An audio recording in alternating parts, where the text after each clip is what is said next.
السلام عليكم. مباراة الوداد الرياضي ضد شبيبة القبائل اليوم. أرجو وضع اللايك والاشتراك في القناة ليصلكم مني كل جديد، وليستمر معكم البث بدون تقطيع. يستقبل فريق الوداد الرياضي المغربي على أرضية ملعب محمد الخامس بالدار البيضاء نظيره نادي شبيبة القبائل الجزائري، وذلك لحساب الجولة السادسة والأخيرة من دور المجموعات في دوري أبطال إفريقيا، حيث أن الفوز بهذه المباراة يعتبر مهما بالنسبة للكتيبة الحمراء، وذلك من أجل تأكيد التأهل كمتصدر لهذه المجموعة، وكذلك الانتقام لخسارة الذهاب التي حلت بالفريق هناك في الجزائر ضمن الجولة الأولى من المسابقة.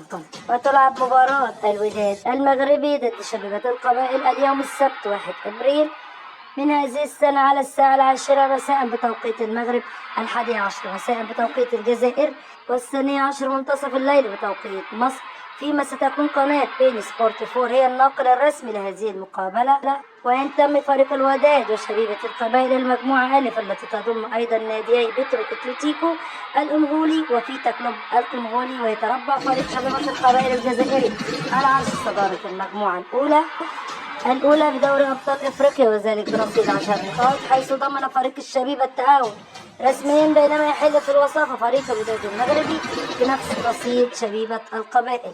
نتمنى التوفيق للفريقين. أرجو اللايك والاشتراك في القناة ليصلكم مني كل جديد، ولا يستمر معكم البث بدون تقطيع.